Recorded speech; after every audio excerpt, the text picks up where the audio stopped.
വിശ്വകലാരംഗത്തെ ഒരു മഹാവിയോഗത്തിന് മുന്നിലാണ് നാം ഇന്ന് നിൽക്കുന്നത്.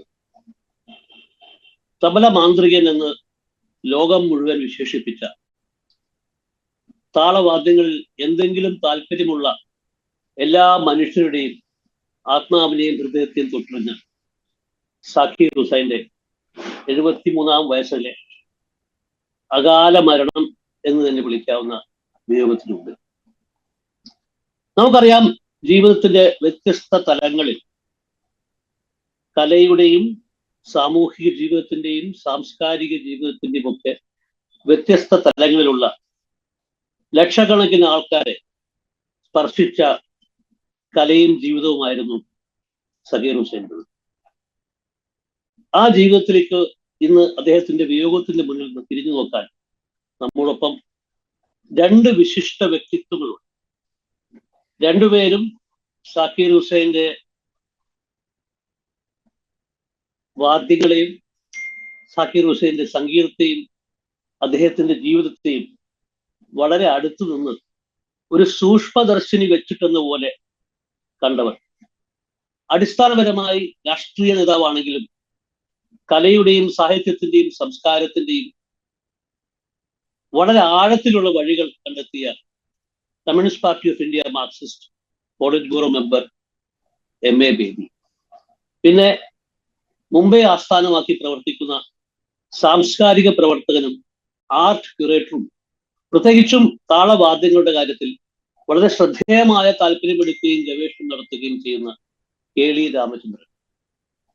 ബേബി, KL രണ്ടുപേർക്കും സ്വാഗതം പറയാം. എനിക്കറിയാം, നിങ്ങൾക്ക് രണ്ടുപേർക്കും സക്കീർ ഹുസൈനുമായി വളരെ അടുത്ത സൗന്ദര്യശാസ്ത്രപരമായ കേൾവി ബന്ധവും കാഴ്ച ബന്ധവും ഉണ്ട്. ഞാൻ ബേബിയിൽ നിന്ന് ആരംഭിക്കാം. ബേബി, ഈ വിയോഗത്തിന്റെ മുമ്പിൽ നിൽക്കുമ്പോൾ എങ്ങനെയാണ് ആ ജീവിതത്തെയും നിങ്ങൾ തമ്മിലുള്ള ബന്ധത്തെയും അടയാളപ്പെടുത്തുക?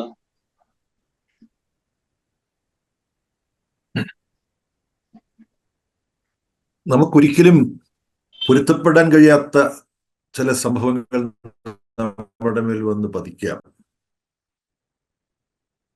വ്യക്തിപരമായി എന്നെ സംബന്ധിച്ചിടത്തോളം വളരെ അടുത്ത നാളുകളിൽ ഉണ്ടായ അത്തരത്തിലുള്ള രണ്ടാമത്തെ ആഘാതമാണ് സക്കീർ ഹുസൈന്റെ വേർപാട്. സക്കീർ ഹുസൈനെ അപേക്ഷിച്ച് വളരെ അടുത്ത് ഒരുമിച്ച് പ്രവർത്തിച്ചു പോന്നിരുന്ന സീതാറാം യെച്ചൂരിയുടെ മരണമാണ് മറ്റൊരാഘാതമായിട്ട് എനിക്ക് അപ്പോഴും തോന്നിയത്. ഒരു യാദൃച്ഛികത, രണ്ടുപേരും ഏതാണ്ട് ഒരേ പ്രായത്തിലാണ് ജീവിതത്തോട് നമ്മോട് വിട പറഞ്ഞത്. സീതാറാം 72-ാമത്തെ വയസ്സിൽ, സക്കീർ ഹുസൈൻ 73-ാമത്തെ വയസ്സിൽ. രണ്ടുപേരും നമ്മളെ വിട്ട് പോകേണ്ടവരല്ല ഒരു സമയത്തും. അങ്ങനെ നമുക്ക് തോന്നുമല്ലോ ആളുകളെ കുറിച്ച്. എന്നും നമ്മുടെ കൂടെ ഇവരുണ്ടാവണമെന്ന് തോന്നുമല്ലോ. അതുകൊണ്ട് സക്കീർ ഹുസൈനിലേക്ക് വരാം. സക്കീർ ഹുസൈൻ ആരോഗ്യ സംബന്ധിയായി കുറെ പ്രശ്നങ്ങളുണ്ടെന്ന് പറഞ്ഞിട്ടൊരു മെസ്സേജ് എനിക്ക് കിട്ടിയപ്പോൾ ഞാൻ അമ്പരന്ന് പോയി. അപ്പൊ ഞാൻ വിചാരിച്ചു അത് വലിയൊരു പ്രശ്നമാകാനിടയില്ല. പിന്നീടാണ് അറിയുന്നത് ഏതാനും 2 ആഴ്ചയോളം അടുത്ത് അദ്ദേഹം ചികിത്സയിലായിരുന്നു. ഇന്നത്തെ ലോകത്ത് ഇങ്ങനെയുള്ള പല കാര്യങ്ങളും സമയത്ത് നമ്മളെ അറിയിക്കാൻ സാങ്കേതിക വിദ്യ ഉണ്ടെങ്കിലും പല കാരണങ്ങളാൽ സക്കീർ ഹുസൈന്റെ ഈ അവസ്ഥ കുടുംബാംഗങ്ങൾ ഒഴികെ മറ്റുള്ളവരെ അറിയിച്ചിട്ടുണ്ടാവില്ല. അതാവാം കാരണം. എന്നാലും അതിലേക്ക് കൂടുതൽ ഞാൻ ഇനി പോകുന്നില്ല. ഈ വേർപാടിന്റെ ഘട്ടത്തിൽ വെങ്കിടി ചോദിച്ചതുപോലെ ഈ വേർപാട് വ്യക്തിപരമായി എന്നതിനേക്കാൾ നമ്മുടെ സാംസ്കാരിക രംഗത്തിന് എത്ര വലിയൊരു ആഘാതമാണ് എന്നുള്ളതാണ്. അതിന് വലിയ പ്രസക്തിയുണ്ട് ആ ചോദ്യത്തിന്. മഹാന്മാരായ ഒരുപാട് കലാകാരർ ഇന്ത്യയിൽ തന്നെ ജന്മമെടുത്തിട്ടുണ്ട്.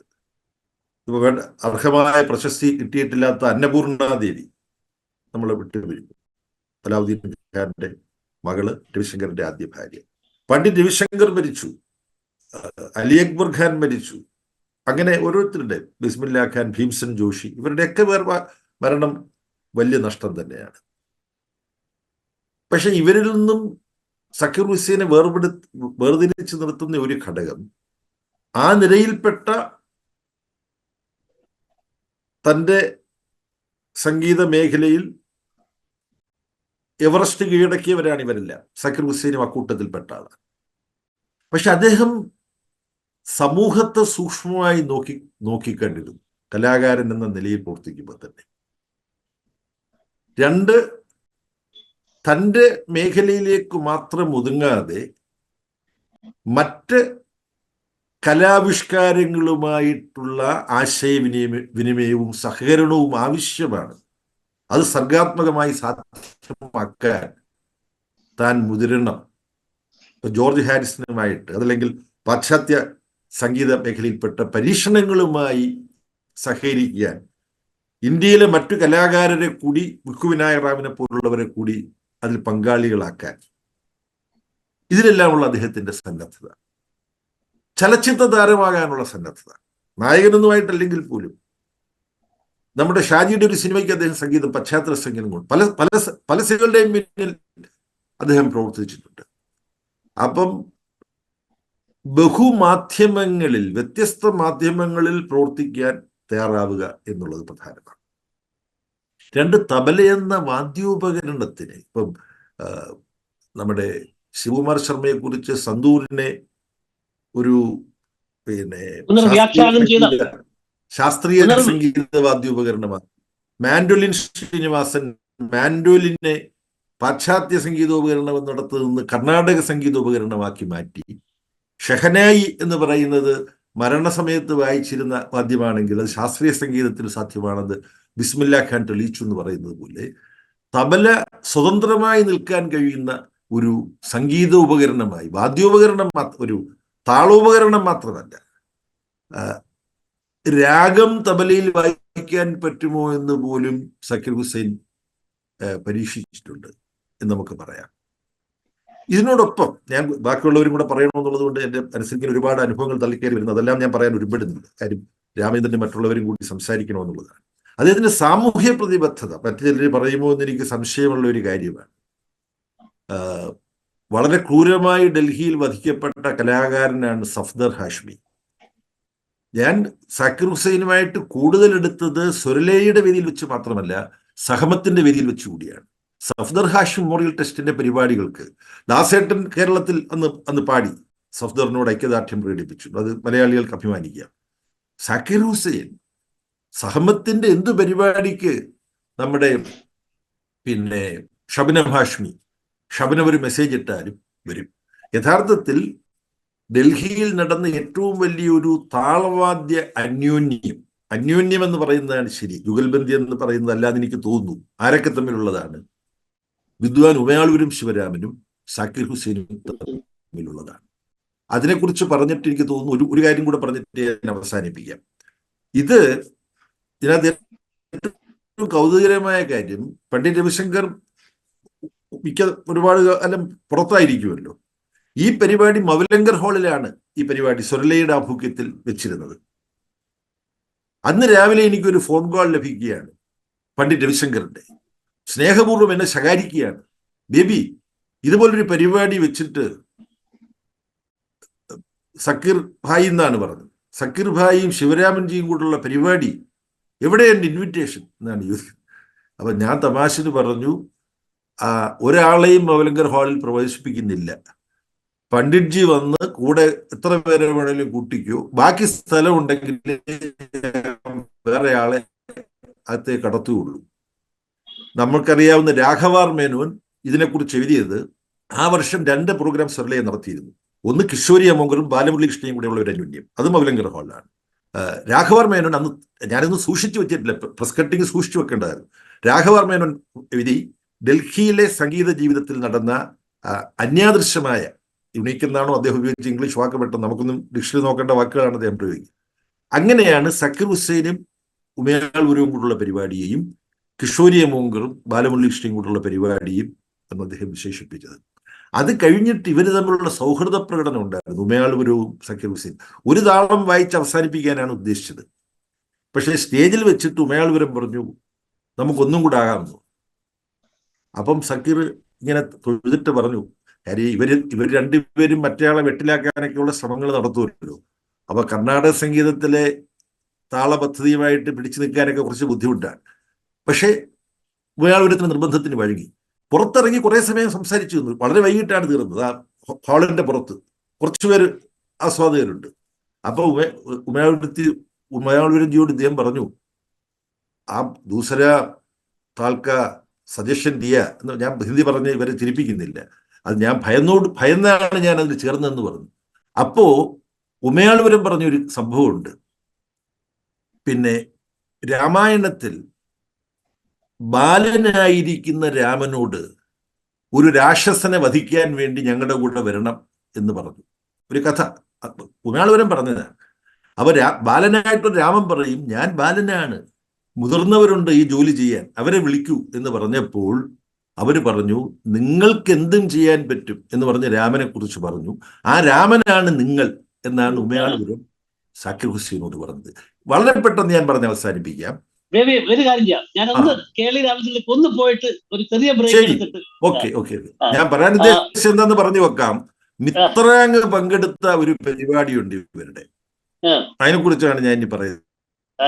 അള്ളാരഹിയും സക്കീർ ഹുസൈനും അലി അക്ബർ ഖാനും പണ്ഡിറ്റ് രവിശങ്കറും പങ്കെടുത്ത ഡൽഹിയിലെ ഒരു പരിപാടിയാണ്. അതുകൂടെ പിന്നീട് ഞാൻ പറയാം, ഇത് കഴിഞ്ഞിട്ട് പറയാം രാമേന്ദ്രന് ശേഷം. ഞാന് ബേബിയോട് ചോദിച്ചു അതേ ചോദ്യം തന്നെയാണ്, എങ്ങനെയാണ് വിയോഗത്തെ അടയാളപ്പെടുത്തുക ചരിത്രപരമായും വ്യക്തിപരമായും. പക്ഷെ ബേബിയുടെ സക്കീർ ഹുസൈന്റെ ആ ബഹുമുഖമായിട്ടുള്ള അദ്ദേഹത്തിന്റെ ഇടപെടലുകൾ, അതായത് സംഗീതത്തിൽ, ചലച്ചിത്ര സംഗീതത്തിൽ, അതുപോലെ തന്നെ മൃദംഗമായിട്ട് വിക്കു വിനായകരാമായിട്ടുള്ള അത്തരത്തിലുള്ള അദ്ദേഹത്തിന്റെ കൂടിച്ചേരലുകൾ. പക്ഷേ കെ.വി. രാമേന്ദ്രൻ വളരെ ഒരു റിംഗ് സൈഡ് വ്യൂ ഉണ്ടായിരുന്നത് നമ്മുടെ കേരളത്തിലെ താളവാദ്യ സംസ്കാരവുമായിട്ടും അതിന്റെ വലിയ പ്രാതിനിധ്യമായിട്ടും ഒക്കെ സക്കീർ ഹുസൈൻ ഉണ്ടായിട്ടുള്ള അടുത്ത ബന്ധത്തെ പറ്റിയും അവർ തമ്മിലുള്ള സഹകരണത്തെ പറ്റിയും കഴിഞ്ഞ കുറച്ചു ദിവസം മുമ്പ് പെരുവനം കുട്ടന്മാരായിട്ടുള്ള ഒരു സക്കീർ ഹുസൈന്റെ ആ ബന്ധത്തെ പറ്റി ഐഡത്തിൽ തന്നെ നമ്മളൊരു വീഡിയോ ചെയ്തിരുന്നു. അപ്പൊ അതിന്റെ തുടർച്ചയായിട്ട് കുറച്ച് കാര്യങ്ങൾ ഒന്ന് പറഞ്ഞാൽ നന്നായിരുന്നു.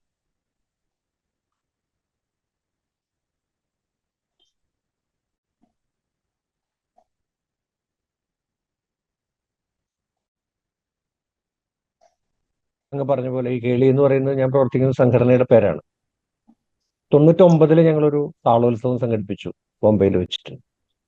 5 കലാകാരന്മാരെ വീരശൃംഖല കൊടുത്ത് ആദരിക്കുന്ന ഒരു ചടങ്ങാണ്. അലിപ്പറമ്പ് ശിവപോതോള്, ചെപ്പങ്കുളം കുമാരാര്, കുഴൂർ നാരായണമാരാര്, പി കെ നാരായണൻ നമ്പ്യാര് തുടങ്ങി 5 പേരെ നമ്മൾ ആദരിക്കുന്ന ഒരു ചടങ്ങാണ്. അപ്പൊ അത് കൊടുക്കാനായിട്ട് വന്നിട്ടുള്ളത് ശശി കപൂർജി, ശിവകുമാർ ശർമ്മജി, CR വ്യാസ്, അള്ളാരാജ്. അപ്പോ അതിന്റെ അറ്റത്ത് ആണ് സക്കീർ ഹുസൈൻ കൊച്ചുകുട്ടിയായിട്ട് നിൽക്കുക. ഇവിടെ വന്നിട്ടുള്ള ഈ അലിപ്പറമ്പും ചക്കങ്കുളവും കുഴൂരും എല്ലാം കഴിഞ്ഞ് വരുമ്പോൾ പെരുവനം കുട്ടന്മാരായ ഒരു കുട്ടിയാണ്. 2 കുട്ടികൾ അപ്പുറത്തുപ്പുറത്ത് നിൽക്കുക. അപ്പോഴാണ് ആ സദസ്സിന്റെ ഒരു വലിപ്പം വരും. ഞാൻ അദ്ദേഹമാണ് പ്രോമിസിംഗ് ആർട്ടിസ്റ്റ് അവാർഡ് അത്തവണ കുട്ടന്മാരാർക്ക് കൊടുത്തു, മറ്റുള്ളവരുടെ തീർച്ചയായും കഴിഞ്ഞതിന് ശേഷം. 99 കഴിഞ്ഞതിന് ശേഷം അദ്ദേഹം നമ്മുടെ എല്ലാ പരിപാടിക്കും അതിന് വരാറുണ്ട്. അതിൽ കണിയായിട്ട് വരും, അതല്ലെങ്കിൽ അദ്ദേഹം വന്ന് നിലത്ത് ഒരു പായിട്ടിരുന്ന് അത് കാണാന്നുള്ളതാണ്. ഈ നമ്മളെ സംബന്ധിച്ചിടത്തോളം അദ്ദേഹത്തിന് എണ്ണമറ്റ തബല വാദനങ്ങൾ നമ്മൾ കേട്ടിട്ടുണ്ട്. ഈ വേവ് പോലെ ഒരു പ്രത്യേക കാലഘട്ടം കഴിഞ്ഞാൽ ഇപ്പൊ എന്നെയൊക്കെ സംബന്ധിച്ചിടത്തോളം ഞാനൊരു വായിക്കുന്നതിന്റെ ഒരു ലാവണ്യത അല്ലെങ്കിൽ സൗന്ദര്യ സുകുമാര സൗന്ദര്യം അല്ല നമ്മൾ ശ്രദ്ധിക്കുക. ഇത് എങ്ങനെയാണ് ഒരു സൊസൈറ്റിയിലേക്ക് അവർ ഔട്ട്റീച്ച് ചെയ്യുന്നത് എന്നുള്ളതാണ്. നമുക്കറിയാലോ, ആത്യന്തികമായിട്ട് കല എന്ന് പറയുന്നത് ഒരു കൺസേൺ ഫോർ അതേഴ്സ് എന്നുള്ളതാണ്. ആളുകളെ രമിപ്പിച്ച് പോകാന്നുള്ളതിനേക്കാൾ അപ്പുറത്ത് ഈ ജനങ്ങൾ സൊസൈറ്റിയുടെ ഏതൊക്കെ അംശങ്ങൾ ഇവർ സ്പർശിക്കുന്നുണ്ടെന്ന് നമ്മൾ നോക്കും. അതിൽ ഞാൻ കണ്ടിട്ടുള്ള ഒരു പ്രത്യേകത എന്ന് പറഞ്ഞാൽ സക്കീർ ഹുസൈന് പകരം വയ്ക്കാൻ സക്കീർ ഹുസൈൻ മാത്രമല്ല, ബാക്കി എല്ലാ കലാകാരന്മാരും ശാസ്ത്രീയ കലകളിലൊക്കെ അദ്വിതീയരായിട്ടുള്ള ആളുകൾ, ഇനി പകരം വയ്ക്കാത്തില്ലാത്ത ആളുകളുണ്ട്.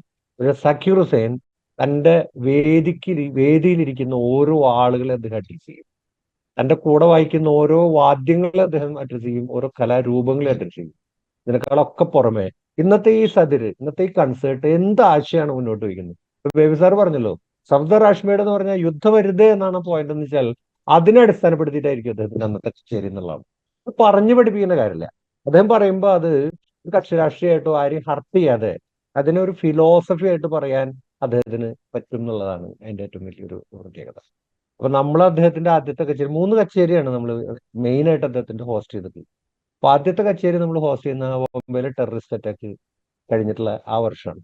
അദ്ദേഹത്തിന് സുവർണ ശംഖു കൊടുത്തു, ഇപ്പൊ ഈയിടെ മരിച്ചു പോയിട്ടുള്ള പണ്ഡിറ്റ് രാംനാരായൺജി, സാരംഗിയെ ലോകത്തിന്റെ നെറുകയിലെത്തിച്ച പണ്ഡിറ്റ് രാംനാരായൺജി, സാരംഗിയുടെ പര്യായമായിട്ടുള്ള പണ്ഡിറ്റ് രാംനാരായൺജിക്ക് വീരശൃംഖല, അങ്ങനെയാണ് ആ ഫംഗ്ഷൻ പോകുന്നത്. അദ്ദേഹത്തിന്റെ കച്ചേരി കഴിഞ്ഞിട്ട് അദ്ദേഹം ഈ ടെററിസ്റ്റിനെ പറ്റിയോ അറ്റാക്കിനെ പറ്റിയോ ഒന്നല്ല അദ്ദേഹം പറഞ്ഞത്, എന്തുകൊണ്ട് ഹിംസയരുത് എന്ന് പറഞ്ഞുകൊണ്ട് അദ്ദേഹം തബലയിൽ പല പല ഘട്ടത്തിൽ അദ്ദേഹം കാണിക്കുന്നുണ്ട്. പ്രണയത്തിന്റെ, സ്നേഹത്തിന്റെ ഒക്കെ അത് പറഞ്ഞ് അവസാനിപ്പിക്കുന്നത് എങ്ങനെയാണ്? സ്നേഹിക്കുക, പരസ്പരം സ്നേഹിക്കുക എന്ന് അദ്ദേഹത്തിന്റെ ഒരു ഭാഷയിൽ പറഞ്ഞതിന് ശേഷമാണ് അദ്ദേഹം കച്ചേരി അവസാനിക്കുന്നത്. അതിനുശേഷം പെരുവനത്തേക്ക് അദ്ദേഹം വരുന്നുണ്ട്. അപ്പൊ ഞാൻ പറഞ്ഞു പെരുവനത്തേക്ക് അദ്ദേഹത്തിനോട് വരാൻ പറഞ്ഞു ഞങ്ങളുടെ ഗ്രാമത്തിന് ഈ ഫോക്ലോറുകളുടെ ഒരു ഗ്രാമമാണ് പെരുവനം കുട്ടന്മാരാര്. ഞങ്ങളൊക്കെ വിശ്വസിക്കുന്ന 1441 വർഷത്തെ പഴക്കം അവിടുത്തെ പെരുവനം പൂരത്തിനുണ്ടെന്ന് ഗ്രന്ഥഹരിയിൽ എഴുതി വെച്ചിട്ടുണ്ട്. അതാണ് എല്ലാവരും വിശ്വസിക്കുന്നത്. അതുപോലെ തന്നെ അതിന്റെ ഒപ്പം തന്നെയുള്ള പഴക്കം തന്നെയാണ് മേളത്തിനും അവിടെയുള്ള ആളുകൾ കാണുന്നത്. ഇതാരും ചോദ്യം ചെയ്യാൻ പോകാറില്ല. അപ്പൊ ഇത്രയും പഴക്കമുള്ള ഒരു മേള സംസ്കൃതിയുള്ള ഒരു സ്ഥലത്തേക്കാണ് സക്കീറുദ്ദീൻ വരുന്നത്. ഞാൻ അദ്ദേഹത്തിനോട് നേരത്തെ പറഞ്ഞു. അപ്പൊ എന്നോട് അദ്ദേഹം ഇങ്ങോട്ട് പറഞ്ഞു, നമുക്ക് ചെണ്ടയായിട്ട് ചെറിയൊരു ഷെയറിങ് വെക്കാം. അപ്പൊ എനിക്കിത് ഭയങ്കര ടെൻഷനായി. കാരണം അതിന് റിഹേഴ്സലൊക്കെ വിചാരിച്ച പോലെയാവോ, നമുക്കിത് ആത്മീയമായിട്ട് നമ്മളൊരു സംഘാടകനല്ലേ.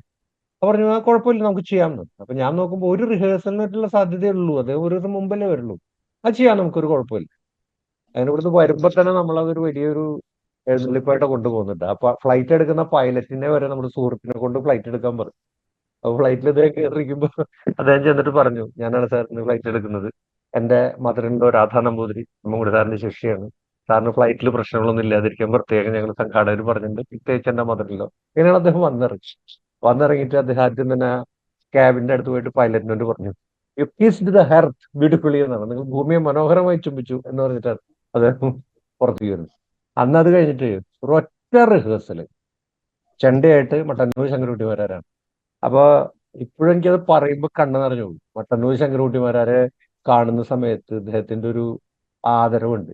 മുട്ടുകുത്തിർന്നിട്ട് കാലിലങ്ങ് സ്പർശിച്ചിട്ട് ഇദ്ദേഹം പറയും, എനിക്ക് എന്റെ ഭാഷയിൽ ഞാൻ നിങ്ങളോട് പറയാണ്, നിങ്ങളെ ഞങ്ങൾ അങ്ങേയറ്റത്തൊരു സ്ഥാനത്താണ് പ്രതീക്ഷിച്ചിട്ടുള്ളത്. കേരളം എന്ന് പറഞ്ഞാൽ താളത്തിന്റെ ഭൂമിയാണ്.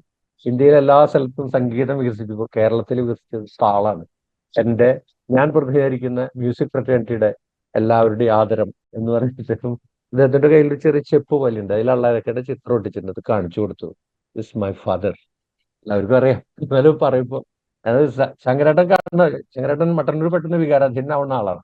ഒറ്റ റിഹേഴ്സൽ പിന്നെ സ്റ്റേജിൽ ഇപ്പൊ ഈ സക്കീർ ഹുസൈന്റെ പരിപാടി നമ്മൾ സംഘടിപ്പിക്കുമ്പോൾ ഒരു പ്രത്യേക സംഗതി വെച്ചിട്ടുണ്ടായിരുന്നു. അദ്ദേഹം ജനകീയമായിട്ടുള്ള ഒരു വാദ്യകലാകാരനായതുകൊണ്ട് അദ്ദേഹത്തിന്റെ പബ്ലിസിറ്റി ഒരിക്കലും നമ്മൾ എക്സ്പെൻസീവ് ആയിട്ടുള്ള മറ്റൊരു വഴിക്ക് ചെയ്യാൻ നിർബന്ധമായിട്ട് വെച്ചിട്ടുണ്ടായിരുന്നു. റെയിൽവേ സ്റ്റേഷനിലെ ടിവിയിലാണ് അദ്ദേഹത്തിന് വരുന്നുണ്ട് എന്നുള്ള അറിയിപ്പ് നമ്മൾ കൊടുത്തിരുന്നത്. കാരണം റെയിൽവേ സ്റ്റേഷൻ ഒരു പൊളിറ്റിക്കൽ സ്പേസ് ആണല്ലോ. അവിടെ വന്നു പോവാത്ത ആളുകളില്ല. വർഗവർണ്ണ ജാതി ഭേദമന്യേ കണ്ണൂരിൽ നിന്നിട്ട് ഇവിടെ ഒരാരും. ആ പരിപാടി നടക്കുന്ന അന്ന് കണ്ണൂർ മുതൽ തിരുവനന്തപുരം വരെയുള്ള ഒരാളും അറിയാത്തതില്ല. അത് ഈ റെയിൽവേ ആ പരിപാടി ഇല്ല അവിടെ. സ്റ്റേഷനിലെ ടിവിയുടെ ഒരു പ്രത്യേകത നമ്മൾ ബോധപൂർവ്വം അന്ന് ചെയ്തൊരു സംഗതിയാണ്. ഏത് വർഷമായിരുന്നു ഇത്? അത് 17 ആണ് വരുന്നത്. 2017 വരുന്നത്. 7 വർഷം മുമ്പ്. അങ്ങനെ 12:30 മണിക്ക് ഓഡിറ്റോറിയം ഫുള്ളാണ് അദ്ദേഹത്തിന്റെ പരിപാടിക്ക് വേണ്ടിയിട്ട്. 6 മണിയുടെ പരിപാടിക്ക് വേണ്ടി. എന്നിട്ടാണ് അദ്ദേഹത്തെ വായിച്ചു തുടങ്ങുന്ന ഒരു സംഗതി. അപ്പൊ നമ്മൾ സ്വാഗതഗാനായിട്ട് പാണ്ഡിമേളാണ് കുമാരാർ അവതരിപ്പിക്കുന്നത്. ഇദ്ദേഹം പിന്നെ മട്ടന്നൂരായിട്ടുള്ള ജുഗൽബന്ദിയുടെ പ്രത്യേകത എന്താ വെച്ചാൽ ഇദ്ദേഹം ഓരോ കൊട്ടും കഴിഞ്ഞു കഴിഞ്ഞാൽ അതിന്റെ ഒരു ചരിത്ര വിശേഷം പറയും. ഇതാണ് ഇതിന്റെ പ്രത്യേകത. ഈ ബോൾ എന്ന് പറഞ്ഞത് ഒരു കറാച്ചി കത്താണ്. കറാച്ചിയിലെ നിർധനായിട്ടുള്ള ഒരു പിതാവ് തന്റെ മകൾക്ക് സ്ത്രീധനമായിട്ട് കൊടുത്താണ്. എന്ന് നോക്കുമ്പോൾ ഓഡിയൻസ് എന്ന് പറഞ്ഞൊരു ജെസ്റ്റർ ഉണ്ട്. അങ്ങനെയാണ് അദ്ദേഹം ജനങ്ങളായിട്ട് കലയടുപ്പിക്കുന്നത്. നമ്മൾ വെറുതെ വായ്ത്താരി പാടിപ്പോയി കഴിഞ്ഞാൽ എന്ത് കറാച്ചി കത്ത്, ഉടനെ തന്നെ നമ്മളെല്ലാവരും അദ്ദേഹത്തിന്റെ കൂടെ. അങ്ങനെയാണ് അദ്ദേഹത്തെ വായിച്ചു പോകുന്നത്. അത് കഴിഞ്ഞ് അതിന്റെ ആ രംഗം അവസാനിച്ചില്ല. ഈ ഇദ്ദേഹം ഫോർമുലേറ്റ് ചെയ്ത് ഇദ്ദേഹം ക്യൂറേറ്റ് ചെയ്തൊരു സാധനമാണിത്. അതുകൊണ്ട് അള്ളാരക്ഷം 100ാമത്തെ വാർഷികത്തിന് അമേരിക്ക മുഴുവൻ അദ്ദേഹം ഇത് പ്രചരിപ്പിച്ചു. ചെണ്ട മാന്യമായിട്ട് പകർത്തിക്കൊണ്ട് കേരളത്തില് ഞങ്ങൾ പറയുന്ന 18 വാദ്യത്തിൽ മേലെ എന്ന് പറഞ്ഞിട്ടാണ് ഒരു ഫോക്ലോർ. ആ ചെണ്ട ആയിട്ട് ഞങ്ങൾ ഷെയർ ചെയ്യാന്ന് പറഞ്ഞ് അമേരിക്ക മുഴുവൻ അദ്ദേഹം ആ 100ാമത്തെ വർഷത്തിന് പറ്റും. മട്ടന്നൂർ ഏറ്റവും സീസൺ ആയിരുന്നത്. എന്നിട്ട് പോലും മട്ടന്നൂരും സംഘവും ഒരു മാസം ഒന്നിച്ചില്ല മാസത്തോളം അമേരിക്ക മുഴുവൻ നടന്ന് അവിടെ പരിപാടി അവതരിപ്പിച്ചു. നമ്മൾ ആ ഇന്റർനാഷണൽ കണക്ഷൻസിലേക്ക് എത്തിയതുകൊണ്ട് ഞാൻ ബേബി ആ മിത്രാന്ന് പറയാൻ വേണ്ടി മുട്ടി നിൽക്കുകയാണ്. അല്ല അത് പറയട്ടെ, അത് നമ്മളെ അനുഭവങ്ങൾ കേൾക്കുക എന്നുള്ളതാണ് നമ്മുടെ ഏറ്റവും വലിയ. പറയട്ടെ ബേബി സാർ പറയട്ടെ. അത് പണ്ഡിറ്റ് രവിശങ്കറും ഉസ്താദ് അലി അക്ബർ ഖാനും കൂടിയുള്ള അന്യോന്യം ഒരുപാട് ഒരുപാട് രാജ്യങ്ങളിൽ നടന്നിട്ടുണ്ട്. പക്ഷെ അവര് തമ്മിൽ ഏറ്റവും ഒടുവിൽ നടത്തിയ ജുഗൽബന്ദി ഡൽഹിയിൽ മോഡേൺ സ്കൂളിലായിരുന്നു. അവിടുത്തെ വലിയ ഓഡിറ്റോറിയത്തിൽ, ഓപ്പൺ എയർ ഓഡിറ്റോറിയത്തിലാണ്. അന്ന് ഫ്രഞ്ച് പ്രസിഡന്റ് മിത്തറാങ് ഇന്ത്യ സന്ദർശിക്കുന്നുണ്ട്. അതവിടെ ബെറ്റി ഞാനും കൂടെ അവിടെ പാസ് സംഘടിപ്പിച്ച് നമ്മുടെ ഇന്ദ്രാണി മജുംദാറിന്റെ അച്ഛൻ ഈ അലി അക്ബർ ഖാന്റെ കൂടെയും രവിശങ്കറിന്റെ കൂടെയൊക്കെ പഠിച്ചിട്ടുണ്ട്. അങ്ങനെയാണ് ഞങ്ങൾ ഇൻവിറ്റേഷൻ കാർഡ് വാങ്ങുന്നത്. അന്ന് തബല അക്കമ്പനിമെന്റ് സാക്കിർ ഹുസൈനും വാപ്പയുമാണ്, അള്ളാരഹിയുമാണ്. ആ മോഡേൺ സ്കൂൾ ജുഗൽബന്ദിക്ക് ശേഷം ഇവർ രണ്ടുപേരും ചെറിയ ഉരസലും ഉണ്ട് അവർ തമ്മിൽ, അറിയാമല്ലോ, രവിശങ്കറും അലി അക്ബർ ഖാനും തമ്മിൽ. അവർ പിന്നെ അവരൊരുമിച്ച് ഒരു ജുഗൽബന്ദി നടത്തിയിട്ടില്ല. അങ്ങനെ ഒരു ചരിത്ര പ്രാധാന്യമുണ്ട്. അന്നൊരു അസാമാന്യമായ സിന്ധു ഭൈരവി വായിച്ചത് എനിക്ക് ഇപ്പോഴും ഓർമ്മയുണ്ട്. അന്ന് അവിടെ കേട്ടതിന് പുറമേ HMV അത് കാസറ്റായിട്ട് ഇറക്കിയിട്ടുണ്ട്. ഇപ്പോഴും യൂട്യൂബിൽ പോയാൽ ഒരു പക്ഷേ കിട്ടുമായിരിക്കും. ഇത് വളരെ പ്രസിദ്ധമായ അവരൊരുമിച്ചുള്ള അവസാനത്തെ കോൺസെർട്ടാണ്. അപ്പൊ ഇവര് തബല വായിക്കുമ്പോഴത്തേക്ക് ഭയങ്കര ഒരു എക്സ്റ്ററ്റിക് ആയിട്ടുള്ള റെസ്പോൺസ് സദസ്സിൽ നിന്നുണ്ടാവും. അപ്പൊ രവിശങ്കർജി കൈ ഉയർത്തും, തബലയും നിർത്തും, ആൾക്കാരെ കൈയടി നിർത്തിയിട്ട് പറയും, ഇതൊന്നും ശരിയല്ല, നിങ്ങൾ ഇവരുടെ തബല കേട്ട് നിങ്ങൾ ആഹ്ലാദിക്കുന്നത് എനിക്ക് മനസ്സിലാക്കാം. അവർ വായിച്ച് തീരുന്നത് വരെ ക്ഷമാപൂർവം ഇരിക്കണം. അതിനിടയ്ക്ക് നിങ്ങൾ കൈയടിച്ചാൽ ചിലപ്പോൾ പ്രശ്നമുണ്ടാകും, നിങ്ങൾക്ക് ആസ്വദിക്കാൻ പറ്റില്ല. അപ്പൊ ഇങ്ങനെ വളരെ സംഭവബഹുലമായ ഒരു കച്ചേരിയായിരുന്നു അന്ന് നടന്നത്. ഫ്രഞ്ച് പ്രസിഡന്റ് മിത്രാങ് ഇതിൽ പങ്കെടുക്കുമ്പോൾ കസേരയിട്ടിട്ടല്ല, സദസ്യരുടെ കൂടെ ഒരു ഭാഗം കുറച്ച് മാറ്റി വെച്ചിരുന്നു അദ്ദേഹത്തിന്. അവിടെ ഒന്ന് സ്ക്വാറ്റ് ചെയ്യാണ്, ചമ്പളക്കാലും പൂട്ടി, അങ്ങനെയാണോ വടക്കൊക്കെ പറയാന്ന് എനിക്ക് അറിഞ്ഞുകൂടാ. അങ്ങനെ അപ്പം ആളുകൾ ഇത് ശ്രദ്ധിക്കും. ഫ്രഞ്ച് പ്രസിഡന്റ് വന്നിട്ട് ഇവരുടെ ഈ പെർഫോമൻസ് കാണുകയാണ്. അപ്പം ഭാവസാന്ദ്രതയോടുകൂടി തബല വായിക്കണം. കാര്യം രണ്ട് വലിയ കാരണവന്മാരാണ് രവിശങ്കറും അലി അക്ബർ ഖാനും എന്ന് പറയുന്നത്. ഇപ്പം ഈ സന്ദർഭത്തിൽ തന്നെ പറയാവുന്നതാണ്, ഈ സാക്കിർ ഹുസൈൻ ചിലപ്പോൾ അദ്ദേഹത്തിന്റെ നിയന്ത്രണം വിട്ടിട്ട് അദ്ദേഹത്തിന്റെ സർഗവൈഭവം അങ്ങോട്ട് ഒരു മലവെള്ളപ്പാച്ചിൽ പോലെ വരുന്നിട്ട് മെയിൻ ആർട്ടിസ്റ്റിനെ ചെയ്യുമോ എന്നുള്ള സ്ഥിതി ഉണ്ടായിട്ടുണ്ട് ചില സന്ദർഭങ്ങളിൽ. കമാനി നടന്ന ഒരു കച്ചേരിയിൽ വിലായത് ഖാൻ അക്കമ്പനി ചെയ്യുകയാണ്. അതുപോലൊരു സന്ദർഭം വന്നപ്പോൾ വിലായത് ഖാൻ വായന നിർത്തി, എന്നിട്ട് പറഞ്ഞു, ശ്രുതി ദേഖു. അപ്പം സാക്കിർ ഹുസൈൻ മെസ്സേജ് കിട്ടി. അപ്പം സാക്കിർ ഹുസൈൻ ശ്രുതി ചേർക്കാൻ തുടങ്ങി. ശ്രുതിക്ക് വല്ല കുഴപ്പമുണ്ടോ എന്ന് എനിക്കറിഞ്ഞൂടാ കേട്ടോ. അപ്പൊ എൻ്റെ അടുത്തിരുന്ന ഒരാൾ പറഞ്ഞു, അത് വിലായത് ഖാന്റെ ഒരു പരിപാടിയാണ്, നീ അത്ര വിളയണ്ട എന്ന് കാണിക്കാൻ വേണ്ടിയാണ് എന്ന് പറഞ്ഞ ഒരു രംഗം. ഇതൊക്കെ സംഗീതാസ്വാദകർക്കിടയിലുള്ള ചില അസൂയയും കുശുമ്പിന്റെയും കൂടി ഭാഗമാകാം. വിലായത് ഖാൻ അങ്ങനെ തോന്നുന്ന കാര്യമല്ല. കാര്യം വിലായത് ഖാനാണ്. പക്ഷെ എന്നിട്ട് പോലും അന്ന് ഇവര് തമ്മിലുള്ള ഒരു സർഗാത്മകതയുടെ സംവാദവും മത്സരത്തിൻ്റെതായ ചില അംശങ്ങൾ അതുകൂടി ലയിച്ചു ചേർന്ന ഒരു നിമിഷമായിരുന്നു അത്. ഇത് പറഞ്ഞ് അവസാനിപ്പിക്കാമെന്ന് ഞാൻ പറഞ്ഞെങ്കിൽ പോലും ബിർജു മഹാരാജും സാക്കിർ ഹുസൈനുമായിട്ടുള്ള ഒരു ജുഗൽബന്ദി, ബിർജു മഹാരാജിന്റെ കഥക്കിന് സാക്കിർ ഹുസൈൻ തബല വായിക്കുകയാണ്. പക്ഷേ അദ്ദേഹം വിദേശത്ത് നിന്ന് വരികയാണ്. ഈ സിറിഫോർട്ടിലെ പരിപാടി തുടങ്ങുമ്പോൾ സാക്കിർ ഹുസൈൻ ലാൻഡ് ചെയ്തിട്ടില്ല ഇന്ത്യയിൽ. അപ്പൊ എന്ത് ചെയ്തു? ആളുകളെല്ലാം കയറിയിരുന്നു. അപ്പം വേറെ ഒരു തബലിസ്റ്റും പക്വാജുമായിട്ട് ബിർജു മഹാരാജ് തുടങ്ങുകയാണ്.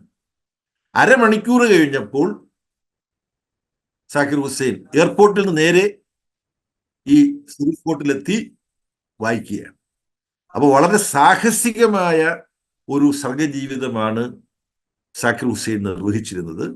പിന്നെ സാക്കിർ ഹുസൈൻ്റെ ഈ ഒരു താളവിസ്മയം എന്ന നിലയിലുള്ള അദ്ദേഹത്തിന്റെ പ്രശസ്തിയുടെ പിന്നിൽ അദ്ദേഹം പരിശീലനത്തിൽ പുലർത്തിയിട്ടുള്ള നിഷ്ഠ പലരും കാണാതെ പോകുന്നുണ്ട്.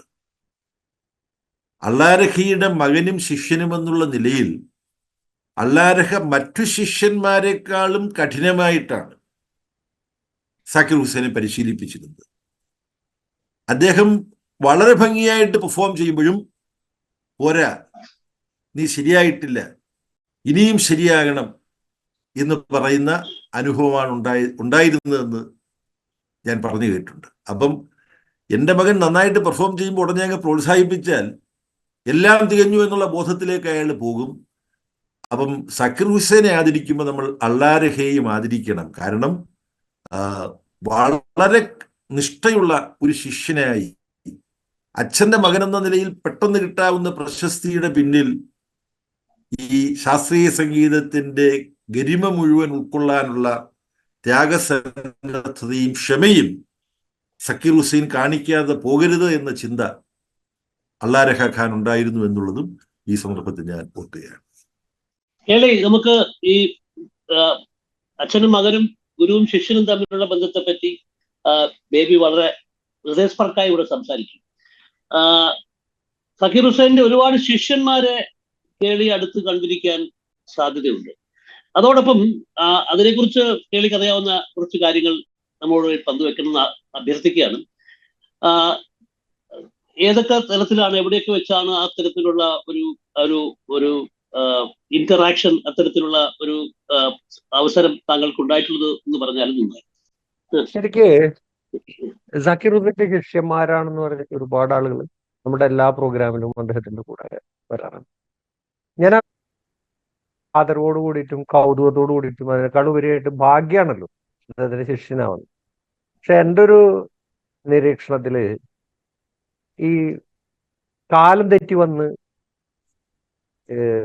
കലാരംഗത്ത് വീഴുന്ന ചില പ്രതിഭാസങ്ങളുണ്ട്. നമ്മളവരെ പ്രതിഭ എന്ന് വിളിക്കുക. ഇപ്പൊ നമ്മള് ബേബിസാറിന്റെ ഇതില് എന്താ പറയാ, ഐഡിയോളജിയിൽ നമ്മൾ അങ്ങനെ പറയുന്നത് ചരിത്രപരമായി ശരിയല്ല. പക്ഷെ ഞാൻ എൻ്റെ ഒരു നിരീക്ഷണത്തില് ഒരു പ്രതിഭയ്ക്ക് വേറൊരാളെ പഠിപ്പിക്കാൻ പറ്റില്ല. കാരണം പ്രതിഭ എന്ന് പറഞ്ഞു കഴിഞ്ഞാല് ഈ പ്രതിഭ പഠിപ്പിക്കുന്ന പ്രോസസ്സും പ്രതിഭ അരങ്ങിൽ കാണിക്കുന്ന പ്രോസസ്സും രണ്ടാണ്. നമ്മൾ അരങ്ങിൽ നിന്നുകൊണ്ട് ചിട്ടയിലേക്ക് ഒതുക്കാനാണ് ഇപ്പൊ നമ്മൾ പറഞ്ഞ എല്ലാ ആളുകളും പറയാം, ഇന്നതരുത് എന്നുള്ളതാണ് ചിട്ട എന്ന് പറയുന്നത്. ഇപ്പൊ ജീനിയസിനെ സംബന്ധിച്ചിടത്തോളം ഈ ചിട്ടയിൽ നിന്നുകൊണ്ട് ഈ പറയുന്ന എല്ലാ സാധനങ്ങളും ചിട്ടയിൽ നിന്നുകൊണ്ട് ചിട്ട തെറ്റിക്കലാണ്. അതൊരാൾക്ക് പഠിപ്പിക്കാൻ പറ്റില്ല. അതുകൊണ്ട് ഗോപി ആശാന് ഒരാളെ പഠിപ്പിക്കാൻ പറ്റില്ല, അനുകരണേ ഉള്ളൂ. തൃത്താല കേശവർക്ക് ഒരാളെ പഠിപ്പിക്കുക, അത് അനുകരണേ ഉള്ളൂ. മാലി അനുകരണേ ഉള്ളൂ. അത്തരത്തിൽ സാക്കിർ ഹുസൈൻ എം ഡി രാമനാഥൻ. പക്ഷെ ഞാൻ എന്താ പറഞ്ഞ വെച്ചാൽ ഇവരെ കണ്ടുപഠിക്കുക എന്നുള്ളതാണ് എൻ്റെ ഒരു സംഗതിയിൽ. കണ്ടുപഠിക്കുക വെച്ചാൽ അത് കണ്ട് മനസ്സിലാക്കി ഉള്ളിലേക്ക് എടുത്ത് പ്രവർത്തിക്കുക, അല്ലെങ്കിൽ അനുകരണേ ഉള്ളൂ. അദ്ദേഹം ശിവന്റെ ഡമരുവിന്റെ ശബ്ദം ഉണ്ടാക്കി, അല്ലെങ്കിൽ ഉടുക്കിന്റെ ശബ്ദം ഉണ്ടാക്കി, അതൊക്കെ കാണിച്ചിട്ട് കാര്യമില്ല. അതല്ല, അത് അവിടേക്ക് ഇവോൾവ് ചെയ്ത് വരുന്ന ഒരു പ്രോസസ്സിനാണ് നമ്മൾ ആ പ്രതിഭ എന്ന് പറയുന്ന ഒരു സംഗതിയായിട്ട് നമ്മൾ കണക്കാക്കുന്നത്. അപ്പൊ അതുകൊണ്ട് തന്നെ ഇത് ജീനിയസ് എന്ന് പറയുന്ന ഒരു അപൂർവ വിഭാഗത്തിൽപ്പെട്ട ഒരാളാണ് സക്കീർ ഹുസൈൻ.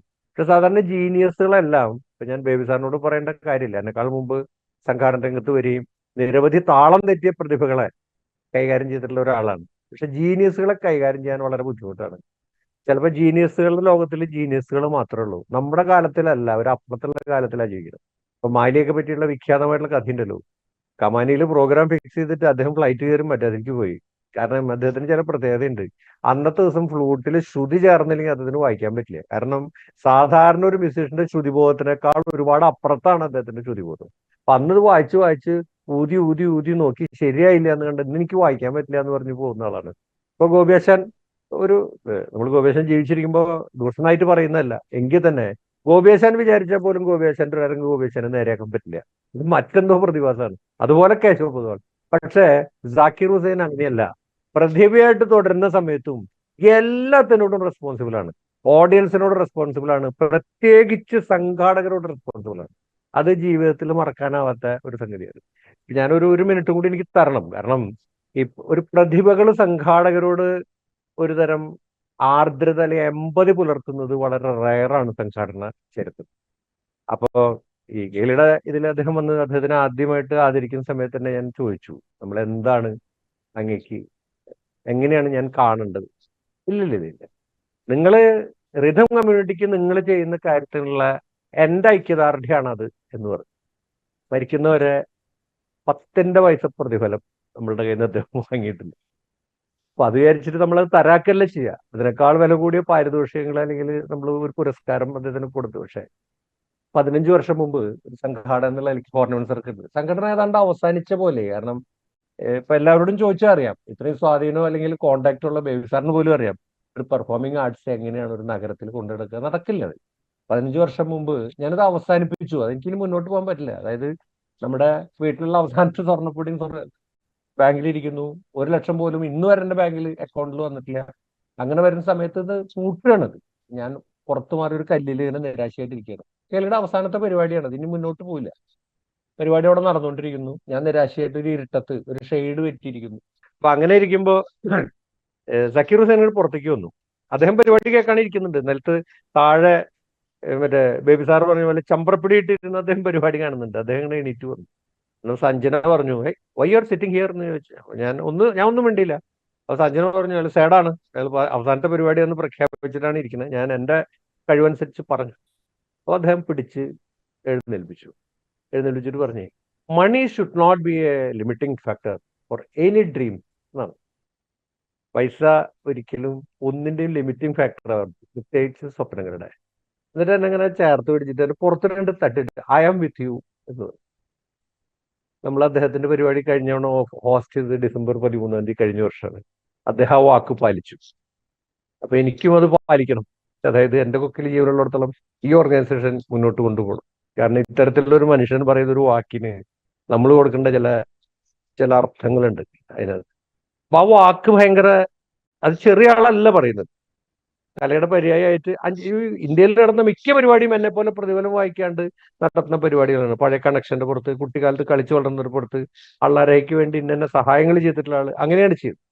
അങ്ങനെ ഡിസംബർ 13 നമ്മൾ അദ്ദേഹത്തിന്റെ അവസാനത്തെ പ്രോഗ്രാം എന്നിപ്പോ പറയേണ്ട ഒരു ദുഃഖകരമായിട്ടുള്ള കച്ചേരി നമ്മൾ പോസ്റ്റ് ചെയ്തു. ഒരു ഘട്ടം കൂടി ഉണ്ടെങ്കിൽ ഞാൻ എൻ്റെ ഒരു സമാപനം കൂടി പറഞ്ഞിട്ട് ഞാൻ നിർത്തും. ഞാനിപ്പോ എങ്ങനെയാണ് സക്കീർ ഹുസൈൻ ഒരു സപ്പോർട്ടായിരുന്നത്, എങ്ങനെയാണ് അദ്ദേഹം ഇൻസ്പയർ ചെയ്തത് എന്നാണ് പറഞ്ഞത്.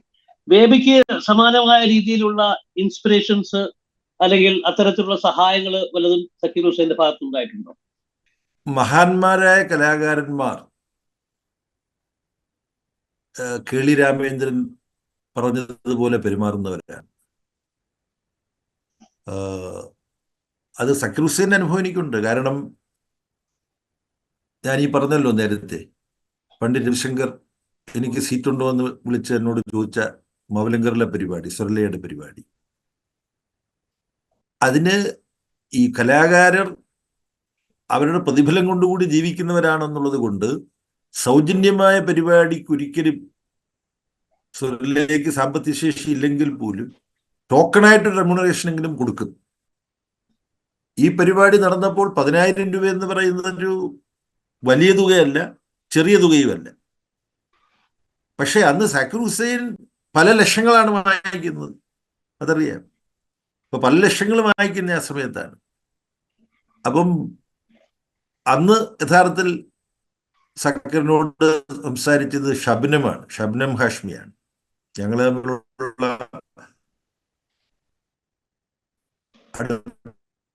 അപ്പോൾ അതിനുശേഷമാണ് കൂടുതലുണ്ടാകുന്നത്.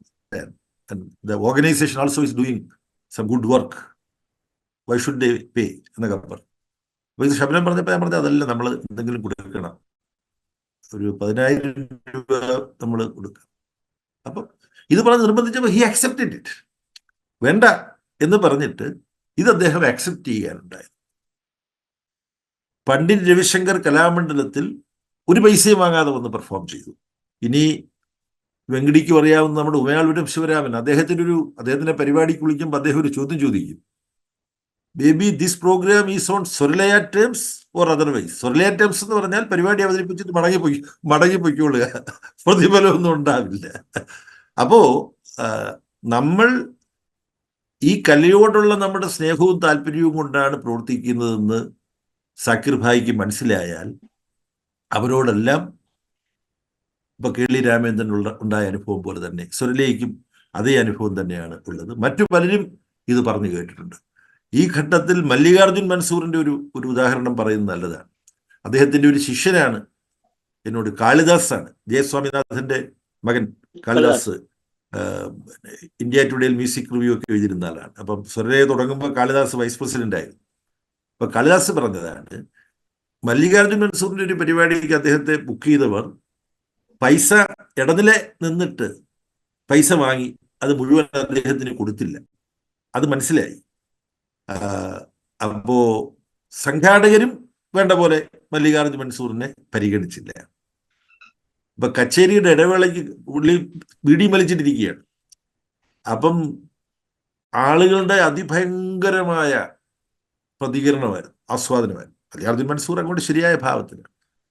അപ്പം പരിപാടി കഴിഞ്ഞിട്ട് വീണ്ടും ബീഡിയൊക്കെ കളിച്ചിട്ട് അദ്ദേഹം പോകുന്നു. അപ്പം ചെന്നിട്ട് ഈ പൈസയൊക്കെ കിട്ടിയില്ലേ എന്ന്, ഈ പൈസ വെട്ടിച്ചിട്ടുണ്ടെന്ന് അറിയാവുന്ന ഒരാൾ പോയിട്ട് എല്ലാം കിട്ടിയോ എന്ന് ചോദിച്ചു. അപ്പൊ പറഞ്ഞു കിട്ടി, തുക മുഴുവനും കിട്ടിയോ? അപ്പോൾ തുകയല്ല, ഈ പാട്ട് കേട്ടവരാണ് എനിക്ക് പ്രതിഫലം തന്നത്, അവരാസ്വദിച്ചതാണ് എൻ്റെ പ്രതിഫലം. അപ്പം ആ ട്രഡിഷനാണ് സാക്കിർ ഹുസൈനും പിന്തുടർന്നിരുന്നത് എന്നുള്ളതാണ്. കലാകാരർക്ക് മാത്രം കഴിയുന്നതാണ്. അവരുടെ കലയെ ഉപാസിക്കുക, അത് ആളുകൾ ആസ്വദിക്കുന്നു എന്നുള്ളതാണ് അവർക്ക് കിട്ടുന്ന ഏറ്റവും വലിയ പ്രതിഫലം. അപ്പൊ സാക്കിറിനെ അനുസ്മരിക്കുന്ന ഈ വേളയിൽ മല്ലികാർജുൻ മൻസൂറും മേളൂരും ശിവരാമനും പോലുള്ള മറ്റാളുകളും കടന്നു വരികയാണ്. ഇതുപോലുള്ള ചിലപ്പം ഇവര് തന്നെ ഇപ്പം പിന്നെ ബിസ്മില്ലാ ഖാൻ ചിലരോട് ദേഷ്യപ്പെട്ടിട്ടുണ്ട്. കാര്യം അദ്ദേഹത്തെ തുടർച്ചയായിട്ട് പറ്റിച്ചതിന് ശേഷം കുറച്ച് പ്രായമായി കഴിഞ്ഞപ്പോൾ ഈ തന്നെ നിരന്തരം പറ്റിച്ചവരുടെ ഒരു പ്രതീതിയാണ് ഈ വരുന്ന സംഘാടകൻ എന്നൊരു സംശയം ഇത് ബിസ്മില്ലാ ഖാൻ സാഹിബിന് ഉണ്ടായിട്ടുണ്ടെന്നാണ് ചിലർ പറഞ്ഞിട്ടുള്ളത്. പക്ഷെ അദ്ദേഹവും സുരലയോട് ഏറ്റവും ഉദാരമായി തന്നെയാണ് പെരുമാറിയിട്ടുള്ളതെന്ന് ഞാൻ ഈ ഘട്ടത്തിൽ അനുസ്മരിക്കുന്നത്. അതുകൊണ്ട് സക്കീർ ഭായിക്ക് ആദരാഞ്ജലികൾ അർപ്പിക്കുമ്പോൾ ഇന്ത്യയിലെ കലാകാരന്മാരുടെ ഈ ഒരു മനസ്സുണ്ട്. മഹാന്മാരായ കലാകാരന്മാരെല്ലാം ഈ മനസ്സ് അവർക്ക് കലോപാസകരാണെന്ന് തിരിച്ചറിയാൻ കഴിയുന്ന സംഘാടകരോട് അവരെന്തും കാണിച്ചിട്ടുണ്ട്. പല സംശയവും വെച്ചിട്ട് ചിലപ്പം ഷാർപ്പായിട്ട് പെരുമാറുന്ന ഇൻസ്റ്റൻസസ് ഉണ്ടാവാം. ഇതാണ് എനിക്ക് ആ നിലയിൽ പങ്കുവെക്കാനുള്ള ഓർമ്മ.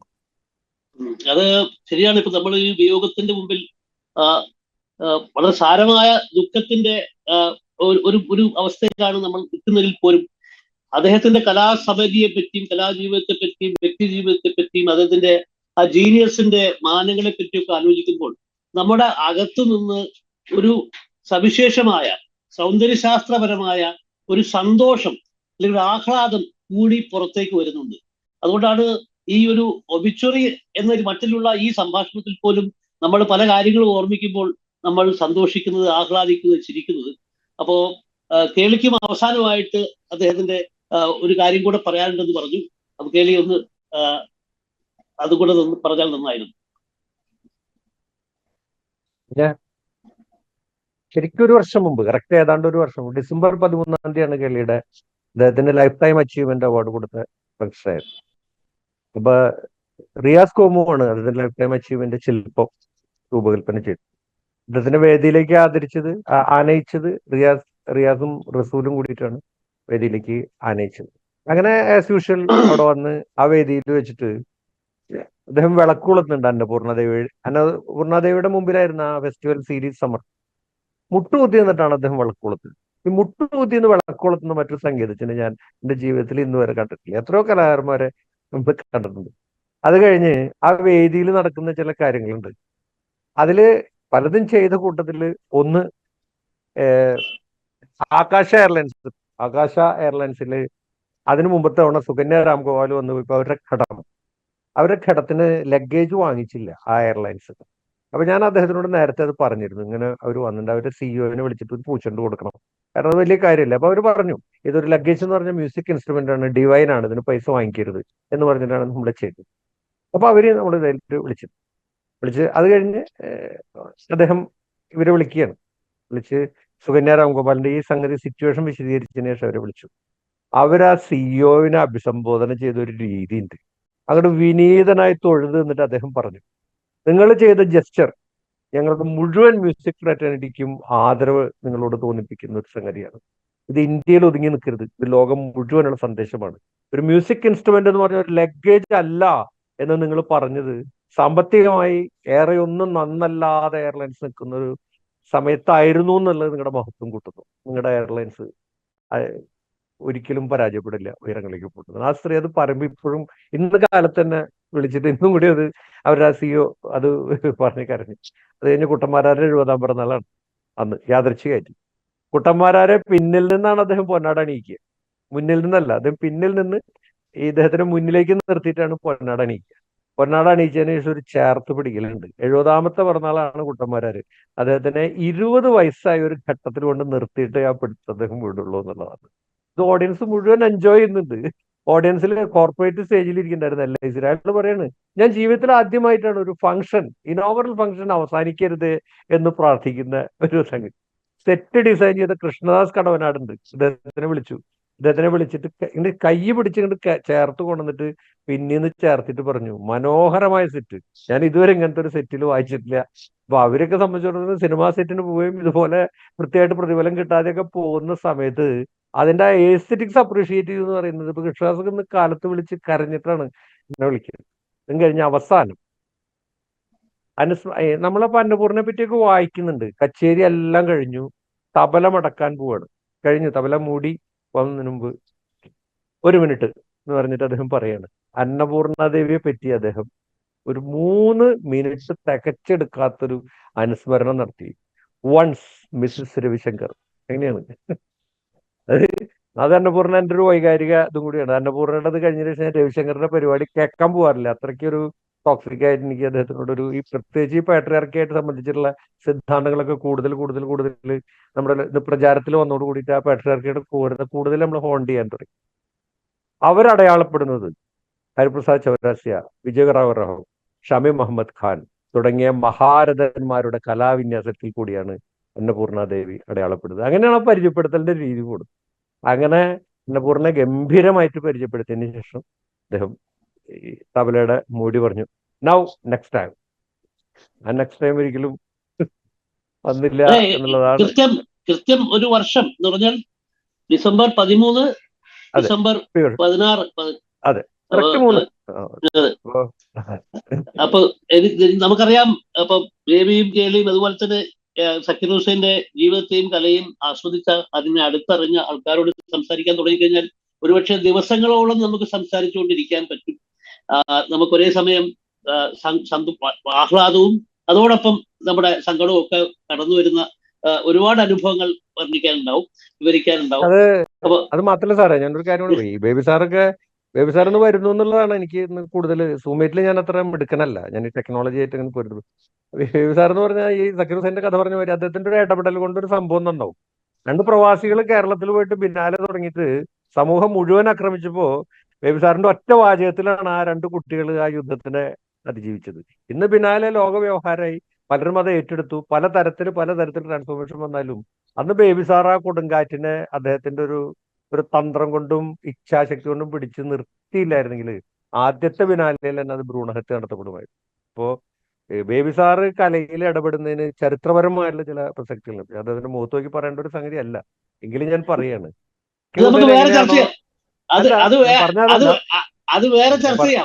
അതെ, ഞാൻ പറഞ്ഞ പോയിന്റ് ഇത്രേ ഉള്ളൂ. എങ്ങനെയാണ് ഒരു കലയിൽ ഒരാൾ ഇടപെടുന്നതുകൊണ്ട് ഒരു പ്രോസസ്സ് മുന്നോട്ട് പോകുന്നത്, അതാണ് ഞാൻ ഉദ്ദേശിച്ചത്. അത് ബേബി സാറ് ജീവിതത്തിൽ ഇപ്പൊ ചെയ്തു കാണിച്ച പോലെ തന്നെയാണ് സക്കീർ ഹുസൈൻ വന്ന ഒരു പ്രോജക്റ്റിൽ ഇടപെട്ട് ആ പ്രോജക്റ്റിന്റെ തടസ്സങ്ങൾ നിർത്തിയിട്ട് മുന്നോട്ട് പോകുന്നു എന്നുള്ള അദ്ദേഹത്തിന്റെ ഓർമ്മകൾക്ക് മുമ്പിൽ മനസ്സ് ഇങ്ങനൊരു അനുസ്മരണം സംഘടിപ്പിച്ച നിങ്ങളോട് പ്രത്യേകം അതൊരു രേഖയായിട്ടോടെ കിടക്കില്ല. വളരെ സന്തോഷം സാർ. ഇങ്ങനെ ഒരുമിച്ച് കൂടി സക്കീർ ഭായി അനുസ്മരിക്കാൻ കഴിഞ്ഞത് അതിന് സന്ദർഭം ഉണ്ടാക്കിയ വെങ്കിടിയോട് നന്ദി പറയുന്നു. കൂട്ടത്തിൽ MD രാമനാഥനെയും അനുസ്മരിക്കുന്നു. ആ തലത്തിൽ പാലക്കാട് മണിയർ, ദ്വാരം വെങ്കടസ്വാമി നായിഡു, മാലി, ഇവരുടെ എല്ലാം ഗണത്തിൽപ്പെട്ട ഒരു സംഗീതജ്ഞനാണ് സക്കീർ ഹുസൈൻ എന്ന് തന്നെ നമ്മൾ അടയാളപ്പെടുത്തണം. സംഗീതത്തിലെ ഷേക്സ്പിയറാണ് ഈ പറഞ്ഞവർ ഓരോരുത്തരും. സാഹിത്യത്തിൽ ഷേക്സ്പിയർ എന്താണോ ചെയ്തത് അല്ലെങ്കിൽ കാളിദാസൻ എന്താണോ ചെയ്തത് അങ്ങനെ പറയണം. കാളിദാസൻ നമുക്കിവിടെ ഉണ്ട്. അപ്പൊ കാളിദാസനും ഷേക്സ്പിയറും ഒക്കെ അവരവരുടെ മണ്ഡലത്തിൽ ചെയ്തതാണ് മാലിയും പാലക്കാട് മണിയരും എം ടി രാമനാഥനും ഒക്കെ ചെയ്തത്. സാക്കിർ ഹുസൈനും ആ ഗണത്തിൽ തന്നെ പെടുത്തുന്നു. നന്ദി. കലയുടെയും ചരിത്രം, അതിൽ സാക്കിർ ഹുസൈന്റെ സ്ഥാനം, അദ്ദേഹം എങ്ങനെ കാളിദാസ സമാനനായ ഒരു ജീനിയസ് ആയിരിക്കുന്നു എന്നത് വളരെ കൃത്യമായി സാക്കിർ ഹുസൈന്റെ സംഗീതത്തെയും അദ്ദേഹത്തിന്റെ ജീവിതത്തെയും വളരെ അടുത്തു നിറഞ്ഞ രണ്ടു പേരിലൂടെ നമുക്ക് കേൾക്കാൻ കഴിഞ്ഞു. ശരിയാണ്, ഇനിയും ഒരുപാട് കാര്യങ്ങൾ ഇവരിൽ നിന്ന് നമുക്ക് അറിയാൻ പറ്റും. ഇതുപോലെ തന്നെ സാക്കിർ ഹുസൈനുമായിട്ടും അടുത്ത് ബന്ധമുണ്ടായിരുന്ന പല ആൾക്കാരിൽ നിന്നും നമുക്ക് കേൾക്കാൻ പറ്റും. പക്ഷേ ഐഡം ആ വലിയ കലാകാരന് മുമ്പിൽ ഒരിക്കൽ കൂടി ശിരസ് നമിക്കുന്നു, ഞങ്ങളുടെ പ്രണാമം അർപ്പിക്കുന്നു. നന്ദി, നമസ്കാരം.